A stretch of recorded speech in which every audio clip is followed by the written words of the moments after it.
यीशु 50 से 6 दिन पहले बैतनिय्याह में आया जहां लाजर था, जिसे यीशु ने मरे हुओं में से जिलाया था।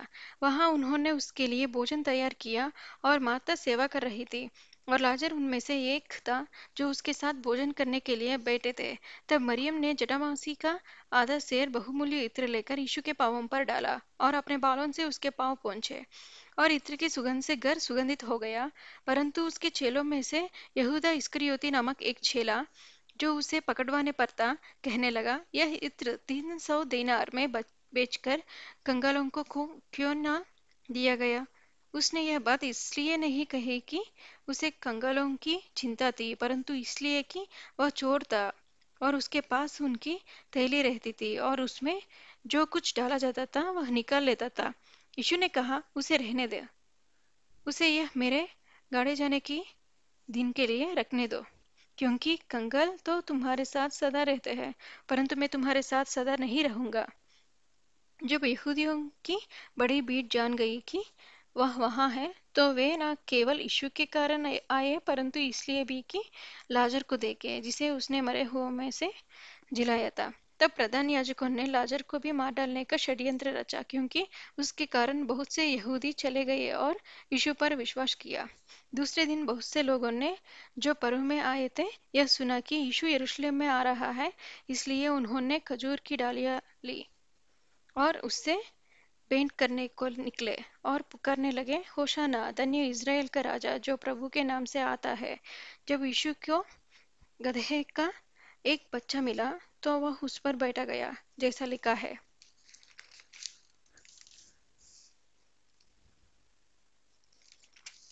हे सियोन की बेटी, मत डर, देख तेरा राज गदहे के बच्चे पर चढ़ा हुआ चला आता है। उसके चेले ये बातें पहले ना समझे थे, परंतु जब यीशु की महिमा प्रकट हुई तो उनको स्मरण आया कि ये बातें उसके विषय में लिखी हुई थी और लोगों ने उससे इसी प्रकार का व्यवहार किया था। तब भीड़ के उन लोगों ने गवाही दी जो उस समय उसके साथ थे, जब उसने लाजर को कब्र में से बुलाकर मरे हुओं में से जिलाया था।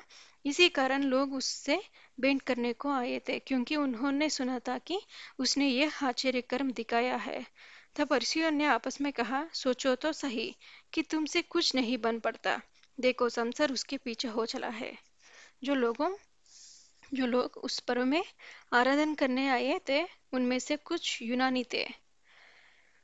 उन्होंने गलील के बेतसैदा के रहने वाले फिलिप्पुस के पास आकर उससे विनती की, श्रीमान, हम यीशु से भेंट करना चाहते हैं। फिलिप्पुस ने आकर अंद्रियास से कहा। तब अंद्रियास और फिलिप्पुस ने जाकर यीशु से कहा। इस पर यीशु ने उनसे कहा, वह समय आ गया है कि मनुष्य के पुत्रों की महिमा हो। मैं तुमसे सच सच कहता हूँ कि जब तक गेहूं का दाना भूमि में पड़कर मर नहीं जाता, वह अकेला रहता है, परंतु जब मर जाता है तो बहुत फल लाता है। जो अपने प्राण को प्रिय जानता है, वह उसे खो देता है, और जो इस जगत में अपने प्राण को अप्रिय जानता है, वह अनंत जीवन के लिए उसकी उसकी रक्षा करेगा। यदि कोई मेरी सेवा करे तो मेरे पीछे हो ले, और जहाँ मैं हूँ वहाँ मेरा सेवक भी होगा। यदि कोई मेरी सेवा करे तो पिता उसका आदर करेगा। अब मेरा जी व्याकुल है, इसलिए अब मैं क्या कहूँ।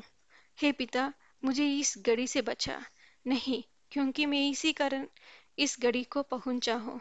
हे पिता, अपने नाम की महिमा कर। तब यह आकाशवाणी हुई, मैंने उसकी महिमा की है और फिर भी करूंगा। तब जो लोग खड़े हुए सुन रहे थे, उन्होंने कहा कि बादल गरजा। दूसरों ने कहा, कोई स्वर्गदूत उससे बोला। इस पर यीशु ने कहा, यह शब्द मेरे लिए नहीं परंतु तुम्हारे लिए आया है। अब इस संसार का न्याय होता है। अब इस संसार का सरदार निकाल दिया जाएगा, और मैं यदि पृथ्वी पर से ऊंचे पर चढ़ाए जाऊंगा तो सबको अपने पास खींचूंगा। ऐसा कहकर उसने यह प्रकट कर दिया कि वह कैसी मृत्यु से मरेगा। इस पर लोगों ने उससे कहा, हमने व्यवस्था की यह बात सुनी है कि मसीह सर्वदा रहेगा। फिर तू क्यों कहता है कि मनुष्य को पुत्र को ऊंचे पर चढ़ाया जाना अवश्य है। यह मनुष्य का पुत्र कौन है। यीशु ने उनसे कहा, ज्योति अब थोड़ी देर तक तुम्हारे बीच में है। जब तक ज्योति तुम्हारे साथ है, तब तक चले चलो। ऐसा ना हो कि अंधकार तुम्हें आ घेरे। जो अंधकार में चलता है वह नहीं जानता कि किधर जाता है। जब तक ज्योति तुम्हारे साथ है, ज्योति पर विश्वास करो ताकि तुम ज्योति की संतान बनो। ये बातें कहकर यीशु चला गया और उनसे छिपा रहा।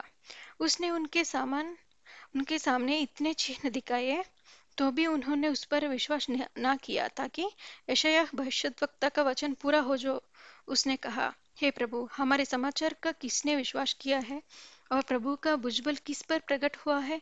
इस कारण वे विश्वास ना कर सके। क्यों? क्योंकि यशायाह ने यह भी कहा है, उसने उनकी आंखें अंधी और उनका मन कठोर कर दिया है। कहीं ऐसा ना हो कि वे आंखों से देखें और मन से समझे और फिरे और मैं उन्हें चंगा करूं। यशायाह ने ये बातें इसलिए कही कि उसने उसकी महिमा देखी और उसने उसके विषय में बातें की। तो भी अधिकारियों में से बहुतों ने उस पर विश्वास किया, परंतु परसियों के कारण प्रगट में नहीं मानते थे, कहीं ऐसा ना हो कि वे आराधनालय में से निकाले जाए, क्योंकि मनुष्यों की ओर से प्रशंसा उनको परमेश्वर की ओर से प्रशंसा की अपेक्षा अधिक प्रिय लगती थी।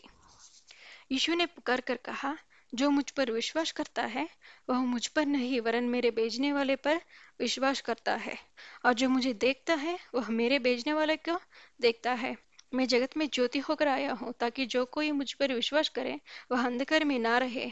यदि कोई मेरी बातें सुनकर ना माने तो मैं उसे दोषी नहीं ठहराता, क्योंकि मैं जगत को दोषी ठहराने के लिए नहीं, परंतु जगत का उद्धार करने के लिए आया हूँ। जो मुझे तुच्छ जानता है और मेरी बातें ग्रहण नहीं करता है, उसको दोषी ठहराने वाला तो एक है, अर्थात जो वचन मैंने कहा है वही पिछले दिन में उसे दोषी ठहराएगा, क्योंकि मैंने अपनी ओर से बातें नहीं की, परंतु पिता जिसने मुझे भेजा है उसने मुझे आज्ञा दी है कि क्या क्या कहूँ और क्या क्या बोलूँ। और मैं जानता हूँ कि उसकी आज्ञा अनंत जीवन है। इसलिए मैं जो कुछ बोलता हूँ वह जैसा पिता ने मुझसे कहा है वैसा ही बोलता हूँ।